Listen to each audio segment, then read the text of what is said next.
ఓం నమ శివాయ. వీడియో చూస్తున్న వాళ్ళందరికీ thank you very much. So ఇక్కడ విషయం ఏంటి అని చెప్పనంటే, మనం భారతదేశంలో ఉన్నటువంటి భారతీయులందరూ, ముఖ్యంగా హిందువులు, చాలా జాగ్రత్తగా ఉండాల్సినటువంటి టైం వచ్చింది మనకి. ఎందుకోసం అంటే ఇన్ని రోజులు అక్కడ బాంబ్ బ్లాస్ట్, ఇక్కడ బాంబ్ బ్లాస్ట్, ఇంకోటి అనే దాని మీద అని చెప్పననేసి మనం అనుకుంటూ ఉన్నాము. బట్ ఇప్పుడు ఏంటి అని చెప్పనంటే, ఈవెన్ చిన్న చిన్న పల్లెటూర్లకు కూడా ఈ యొక్క ఉగ్రవాద దీనికి సంబంధించినటువంటి మనుషులు పనిచేయటానికి అనేసి రెడీ అయిపోయారు. అదేంటి అని చెప్పనంటే, మనం న్యూస్లో చూసాము. ఒకతను వచ్చేసి సిరాజ్ అనే అతను విజయనగరం అనే ఊర్లో, ఆంధ్రప్రదేశ్లో, సరే ఇప్పుడు ఆంధ్ర తెలంగాణ సపరేట్ అయింది కాబట్టి అక్కడ విజయనగరంలో బాంబ్ బ్లాస్ట్లకు ప్లాన్ చేశాడు అతను లోకల్గా. అది కాకుండా సమీర్ అనే అతన్ని, హైదరాబాద్లో ఉన్న అతన్ని, మరి ఎవరు కలిపారు ఏంటి, వాళ్ళిద్దరికీ ఫ్రెండ్షిప్ ఎట్లా కుదిరింది అనే విషయాలు ఇంకా బయటికి రాలేదు. అవి వచ్చినాయి అని చెప్పనంటే, దాంతోపాటు ఆల్రెడీ ఇప్పుడు ఉన్నటువంటి ఈ సిరాజ్, సమీర్ అనే ఇద్దరు మనుషులు కాకుండా ఇంకో 10 మంది వేరే ఊర్ల నుంచి, వేరే ఊర్ల నుంచి అంటే కర్ణాటక, లేదు అని చెప్పనంటే కనుక హైదరాబాదు, విజయనగరము, మహారాష్ట్ర, లేదు ఢిల్లీ, లేదు మధ్యప్రదేశ్, ఇట్లా అంటే ఎక్కడెక్కడైతే బీజేపీ ప్రభుత్వం ఉందో, లేదు అని చెప్పనంటే కనుక ఈవెన్ కాంగ్రెస్ ప్రభుత్వం ఉన్న దగ్గర కూడా ఎక్కడో చోట చెయ్యాలి కాబట్టి అని చెప్పననేది కర్ణాటకను ఏమన్నా తీసుకున్నారేమో మనకు తెలియదు. తీసుకున్నా కానీ హిందువులు ఎక్కువగా ఉండే అటువంటి గుళ్ళని వాటిని ఏమన్నా టార్గెట్ చేస్తారేమో, ఆ విషయం కూడా ఇంకా ఎంక్వైరీలో తేలాల్సినటువంటి అవసరం ఉంది. సో కాబట్టి వీళ్ళందరూ చేస్తున్నది దేనికోసమో అని చెప్పనంటే డబ్బు కోసమే. సో మనకి లోకల్గా తగులుతూనే ఉంటారు కదా, డబ్బు కోసమో అని చెప్పననేది మోసాలు చేయటము, రియల్ ఎస్టేట్ పనుల మీద కావచ్చు, మ్యారేజ్ ప్రపోజల్స్, లేదు అని చెప్పనంటే కనుక మ్యాట్రిమోనీ దీని మీద, లేదు అని చెప్పనంటే కనుక షేర్ మార్కెటు, లేదు వస్తువులు అమ్మే దగ్గర, ఇంకో దగ్గర అనేసి. సో ప్రతి దగ్గర అడుక్కి 60 మంది మనకి మోసం చేసే మనుషులు ఉంటూనే ఉంటారు. అవన్నీ కూడా మనం జాగ్రత్తగా చూసుకొని వెళ్ళాల్సినటువంటి అవసరం ఉంది. అట్లాగే ఒక హిందూ అయినటువంటి జ్యోతి మల్హోత్రా, యూట్యూబర్, ఆ అమ్మాయి కూడా ఐఎస్ఐకి అని చెప్పననేసి పనిచేసింది. సో వాళ్ళకి కావాల్సినటువంటి ఇన్ఫర్మేషను ఆవిడే ట్రావెల్ విత్ జో అని చెప్పననే అటువంటి ఛానల్ ఒకటి ఓపెన్ చేసి ఇండియా మొత్తము, లేదు ప్రపంచంలో చాలా దేశాలు తిరిగి వాళ్ళకి సంబంధించినటువంటి ఇన్ఫర్మేషను ఏదైతే పాకిస్తాన్లో ఉన్నటువంటి ఐఎస్ఐ, సీక్రెట్ సర్వీస్ ఏజెన్సీ ఏదైతే ఉందో, వాళ్ళకి కావాల్సిన ఇన్ఫర్మేషన్ అంతా కూడా ఇవ్వటానికి దీనికి అనేసి ప్రపంచంలో చాలా దేశాలు తిరగటము ఇంకోటి అనేది జరిగింది. ఆ అమ్మాయిని కూడా అరెస్ట్ చేశారు. ఆ అమ్మాయితో పాటు ఆ యూట్యూబ్ దీనికి అనేసి పనిచేసేవాళ్ళు, అంటే ఎడిట్ చేసేవాళ్ళు కావచ్చు, షూట్ చేసేవాళ్ళు కావచ్చు, లేదు సపోర్టర్స్ కావచ్చు, ఇంకోళ్ళు కావచ్చు, ఎవరైతే ఆవిడ కింద పనిచేసే వాళ్ళు ఉన్నారో వాళ్ళందరినీ కూడా అరెస్ట్ చేసి ఎంక్వైరీ చేయటము అనేది జరుగుతోంది ఎన్ఐఏ. సో అది ఎక్కడి దాకా వెళ్తుంది ఏంటి అని చెప్పననే విషయాలు ఇంకా మనకు తెలియదు. సో కాబట్టి ఈవెన్ విజయనగరం అనే చిన్న ఊరికి కూడా ఒక టెర్రరిస్ట్ని ఐఎస్ఐ వాళ్ళు, లేదు పాకిస్తాన్ ఆర్మీ వాళ్ళు, లేదు అని చెప్పనంటే కనుక పాకిస్తాన్ పెంచి పోషిస్తున్నటువంటి టెర్రరిస్ట్ గ్రూపులు అంత చిన్న ఊర్లలో కూడా వెతికారు అంటే రేపు పొద్దున్న ఇంకా అంతకంటే ఇంకా చిన్న ఊర్లు ఏవైనా ఉండొచ్చు. అది ఆంధ్రాలో ఉండొచ్చు, గుంటూరు కావచ్చు, విజయవాడ కావచ్చు, రాజమండ్రి, లేదు కాకినాడ, లేదు ఇంకోటి అనేది. సో ఇవన్నీ కూడా ఏవైనా కానీ వచ్చే అవకాశం ఉంది. అట్లాగే తెలంగాణ నుంచి తీసుకున్నామంటే ఇక చాలా చోట్ల ముస్లిమ్స్ ఎక్కువగా ఉన్నారు. ఎందుకంటే నవాబ్ పరిపాలన 420-430 సంవత్సరాల ముందు నుంచి కూడా ఉండింది కాబట్టి అని చెప్పననేసి. సో కాబట్టి ఇవన్నీ కూడా చూసుకొని వెళ్ళాల్సినటువంటి అవసరం ఉంది. అయితే ఇక్కడ ఏంటి అని చెప్పనంటే, వాళ్ళది ఎజెండా ఒకటే. ఏంటి అని చెప్పనంటే జిహాద్ అనేది వాళ్ళ ఒక్క సిద్ధాంతం. సో జిహాద్ అనేది వాళ్ళ ఒక సిద్ధాంతము అని చెప్పననేసి అన్నప్పుడు మరి మనం కూడా మొదలెట్టాలి కదా. మనం మొదలెట్టాలి అని చెప్పనంటే కనుక అప్పుడు మనం కూడా చూసుకోవాలి ఏమని, నా కులం నా మతం, నా వాళ్ళతోనే నా బిజినెస్, నా సర్వీస్, నేను తీసుకునే సర్వీస్ కావచ్చు, నేను ఇచ్చే సర్వీస్ కావచ్చు, నేను ఇచ్చే డబ్బులు కావచ్చు, లేకపోతే మాట సహాయం కావచ్చు, ఇంకోటి కావచ్చు. సో ఇవన్నీ కూడా చూసుకోవాలి. వాళ్ళతోటే అంటే నా కులం, నా మతం వాళ్ళతోటే నేను డీల్ చేస్తాను అని చెప్పననే దాని మీదే మనం కూడా ముందుకెళ్దాం ఇక ముందు. సో వేరే వాళ్ళతోటి అని చెప్పని అనేది మనం ఏం పట్టించుకోవాల్సిన అవసరం లేదు. వాళ్ళు జిహాద్ అని చెప్పని అన్నప్పుడు మనం కూడా అందాం, మరి తప్పే ఉంది. అది నీవు నేర్పిన విద్యయే నీరజాక్ష అని చెప్పని అనేసి. సో ఇప్పుడు ఏంటి అని చెప్పనంటే ముస్లిమ్స్ ఇది ఇక్కడి దాకా వచ్చింది అని చెప్పనంటే ఇంకా మనకి పెరిగినా, లేకపోతే హిందువులందరూ ఒకటయ్యి యూనిటీగా ఉండి ఇంతకాలం లేదు. ఎందుకోసమో అని చెప్పనంటే ఇంతకాలం ఉన్నటువంటి గవర్నమెంట్లో 55 సంవత్సరాలు పాలిచ్చినటువంటి, ఎక్కువ సంవత్సరాలు పాలిచ్చినటువంటి ఒక పార్టీ కావచ్చు, ఆ మధ్యలో కలగూరగంప పార్టీలు చాలా వచ్చినాయి, ఎంతోమంది ప్రైమ్ మినిస్టర్లు వాళ్ళు అయ్యారు, ఇదయ్యారు. అయితే ఇక్కడ ఏంటి అని చెప్పనంటే నేనేదో ప్రైమ్ మినిస్టర్లు లేకపోతే ఇంకోటి అని చెప్పననేసి నేను చెప్పట్లేదు. అట్లా అని చెప్పననేసి ఇప్పుడు ఉన్నటువంటి సెంట్రల్ గవర్నమెంట్ ఏదైతే ఉందో దాని సపోర్టర్ని కాదు, ఆ పార్టీ కార్యకర్తని కాదు. నేను ఒక హిందువుని, నేను హిందూ మతాన్ని నేను ప్రేమిస్తాను, ఒక హిందువుగా నేను బతకటానికి అనేసి ఇష్టపడతాను. అయితే దీని మీద తీసుకున్నాము అని చెప్పనంటే ఇప్పుడు ముస్లిమ్స్కి ఆల్రెడీ ఇంతకుముందు వీడియోలలో నేను చెప్పినట్టుగా ఏంటి అని చెప్పనంటే ఇవన్నీ కూడా ఉన్నాయి. ఇప్పుడు వాళ్ళు ప్రతి ఒక్కళ్ళు చాలా వాట్సాప్లో లేకపోతే సోషల్ మీడియాలో ఈవెన్ న్యూస్ ఛానల్స్లో అక్కడ కూడా చూస్తున్నాము. ఇండియా జిందాబాద్, పాకిస్తాన్ ముర్దాబాదు, టెర్రరిస్టులు డౌను ఎక్సెట్రా ఇవన్నీ చెప్తూనే ఉన్నారు. అది నేను 3-4 వీడియోస్ నుంచి నేను చెప్తూనే ఉన్నాను. బట్ ఇక్కడ ఏంటి అని చెప్పనంటే అవన్నీ కూడా టెంపరరీయే, పర్మనెంట్ కాదవి. ఎందుకోసమో అని చెప్పనంటే ఇవన్నీ కూడా వాళ్ళకి భయం వేసి మన ఎక్కడ దూరం పెట్టినా కానీ, లేకపోతే బిజినెస్ చేయకపోయినా మనతోటి అనేసి మనం ఇబ్బంది పడతాము ఫైనాన్షియల్గా, లేకపోతే ఫ్యామిలీస్ ఇంకోటి అని చెప్పని అనే దాని మీద అనేసి వాళ్ళకి భయం పుట్టి వాళ్ళు ఇంటర్నల్గా వాళ్ళ గుళ్ళల్లో మీటింగ్లు పెట్టుకొని వాళ్ళు డిసైడ్ చేసుకున్నటువంటి విషయం అది. అయితే ఇక్కడ ఏంటి అని చెప్పనంటే ఇంకా 2-3 విషయాలు గవర్నమెంట్ ఆఫ్ ఇండియా స్టెప్స్ తీసుకోవాలి. ఏంటి అని చెప్పనంటే హిజాబ్ తీసేయాలి. అంటే వాళ్ళు వేసుకునేటువంటి బుర్కా ఏదైతే ఉంటుందో, ఎందుకంటే ఆ బుర్కాలో ఆడ మనిషా మగ మనిషా తెలీదు. దాంట్లో బాంబులు దాన్ని ఏమంటారు, సూసైడ్ బాంబులు పెట్టుకొని వచ్చేసి ఇంకెక్కడైనా ఇది చేశారు, బాంబులు బేల్ చేశారు పబ్లిక్ ప్లేస్లో ఇంకోటి అని చెప్పనంటే కనుక చాలామంది చనిపోయే అవకాశం ఉంది. సో హిజాబ్ అనేది ఇండియాలో కొన్ని రోజుల దాకా తీసేయాలి, టెర్రరిజం మొత్తం అంతమయ్యేదాకా. ఒకటి. రెండేంటి అని చెప్పనంటే వాళ్ళు తయారు చేసేటువంటి ఫుడ్ ప్రోడక్ట్స్ ఏవి కూడా తీసుకోవద్దు. వాళ్ళ ద్వారా క్యాటరింగ్ సర్వీస్ తీసుకోవద్దు. వాళ్ళ హోటల్స్కి వెళ్ళొద్దు. చెప్పే కదా, వాళ్ళతోటి ఎటువంటి సర్వీసు వద్దు, వాళ్ళతోటి ఎటువంటి బిజినెస్ వద్దు, మనం ఇవ్వద్దు, వాళ్ళ దగ్గర నుంచి మనం తీసుకోవద్దు, మనము వాళ్ళకి ఎటువంటి బిజినెస్ ఇవ్వద్దు. సో ఇది చేశాము అని చెప్పనంటే ఎందుకోసమో అని చెప్పనంటే ఈ ఫుడ్ ప్రోడక్ట్స్ లేదు హోటల్స్ లేదు క్యాటరింగ్ అనేసి ఎందుకు చెప్పాల్సి వస్తుంది అంటే వాళ్ళు వండే ప్రతి వంటలో వాళ్ళు ఉమ్మిన తర్వాతే వాళ్ళు వండుతారట. ఎవడో ఉమ్మిన దాన్ని మనం కొనుక్కొని డబ్బులు పెట్టి తినాల్సిన అవసరం ఏముంది అనేది నా క్వశ్చన్ మార్క్. ఇది కోర్టులో కూడా ఆల్రెడీ నడుస్తున్నట్టుంది కేసు, నాకు కరెక్ట్గా ఐడియా లేదు. సో అట్లాగే దీని మీద ఏంటి అని చెప్పనంటే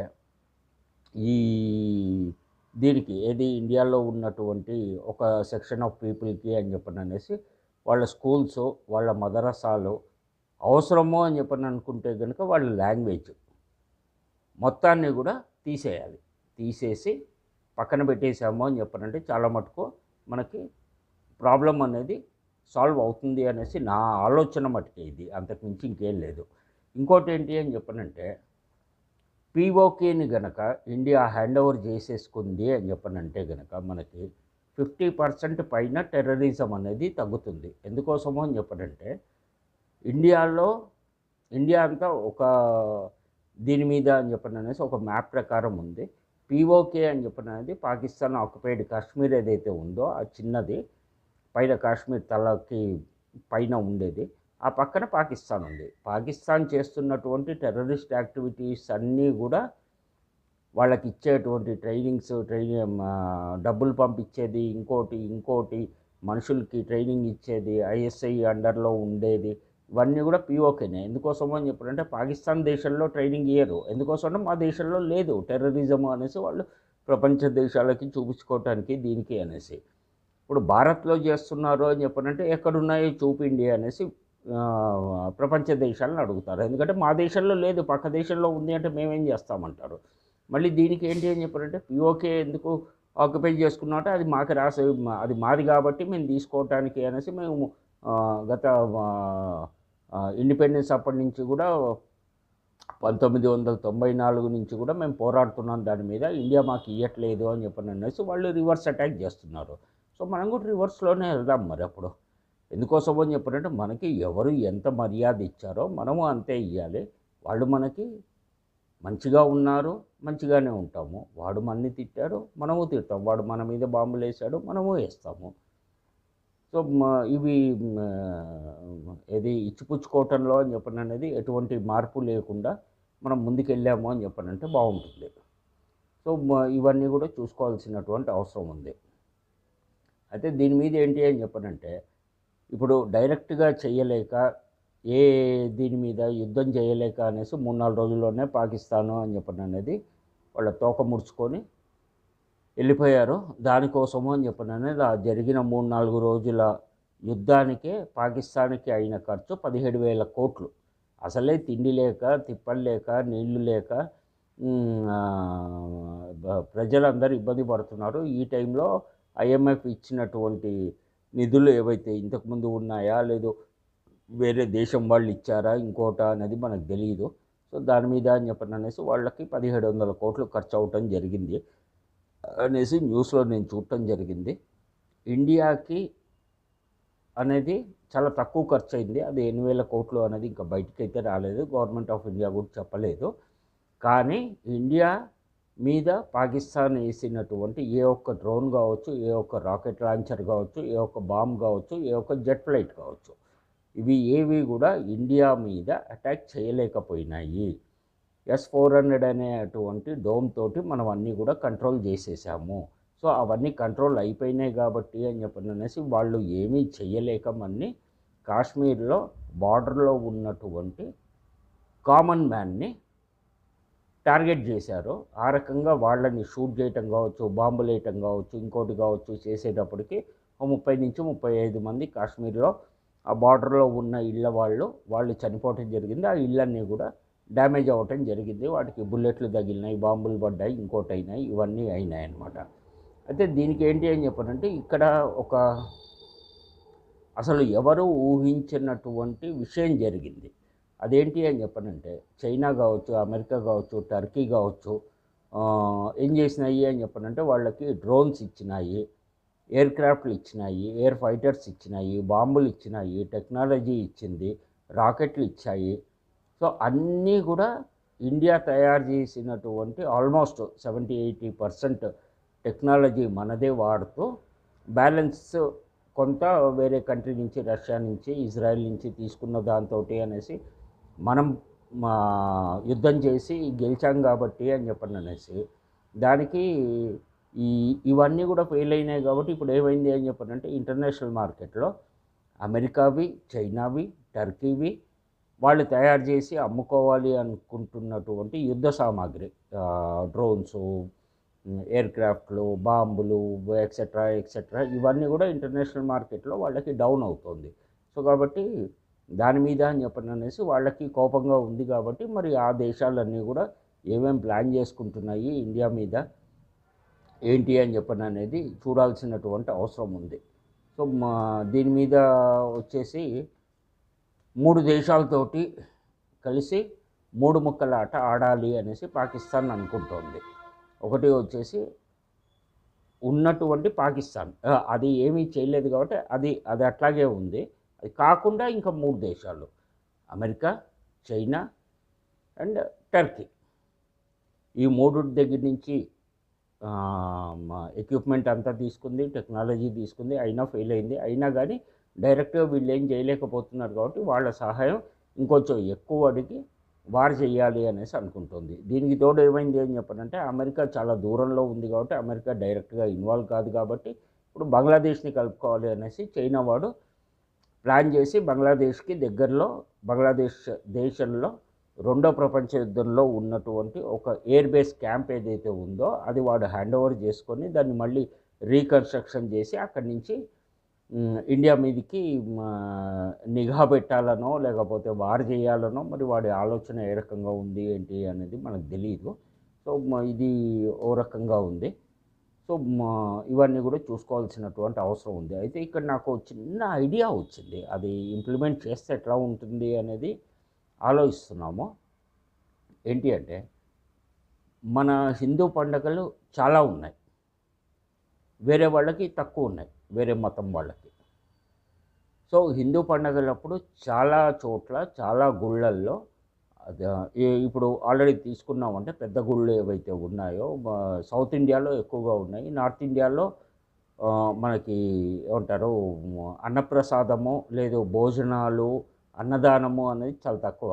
సౌత్ ఇండియాలోనే ఎక్కువగా ఉన్నాయి అన్ని గుళ్ళల్లో, తిరుపతి, శ్రీశైలం లేదు ఎక్సెట్రా ఎక్సెట్రా ఇంకా చాలా దగ్గర ఉన్నాయి. ఇవి కాకుండా మన ఏరియాలలో ఉన్నటువంటి గుళ్ళల్లో కూడా ప్రతి పండక్కి దీనికి అనేసి అన్నదానం చేస్తూ ఉంటారు. ఆ గుడి కమిటీ వాళ్ళు, ఆ చుట్టుపక్కల ఉన్న ప్రజలు వాళ్ళందరి సహకారంతో ఒకళ్ళు బియ్యం ఇస్తారు, వాళ్ళు కూరగాయలు ఇప్పిస్తారు, వాళ్ళు కావాల్సిన ఇవి ఇస్తారు, వాలంటరీగా వెళ్ళి పని చేస్తారు, కూరలు తరిగటము, అన్నం వండటము, అవన్నీ వడ్డీయటము, ఇంకోటి అనేసి.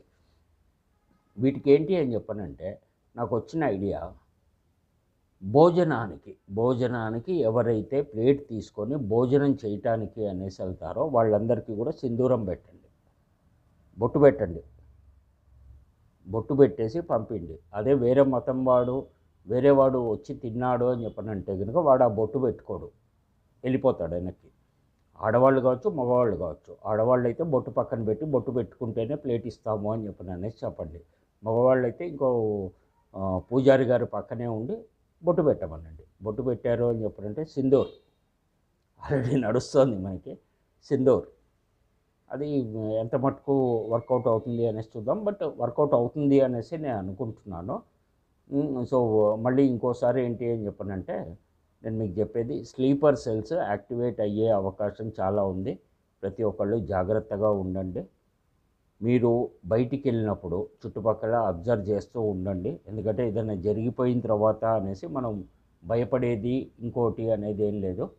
సో దీనికి అనేసి 3 దేశాలతో 3 ముక్కలాట అన్నదానికి చిన్న ఇది మర్చిపోయాను నేను.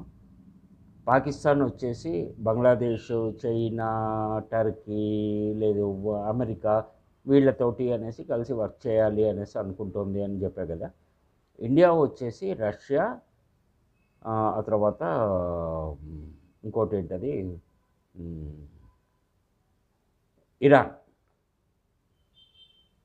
ఇరాన్ తోటి అని చెప్పననేసి వాళ్ళ టెక్నాలజీ అది తీసుకొని ఇండియా ఇటు 3 ముక్కలు ఆట ఆడుతుంది, అటు 3 ముక్కలు ఆడుతుంది.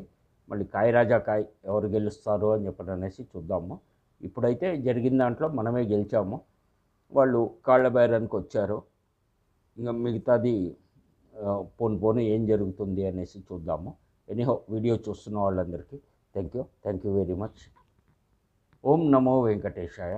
మంచి వాళ్ళందరూ బాగుండాలి, మంచి వాళ్ళే బాగుండాలి.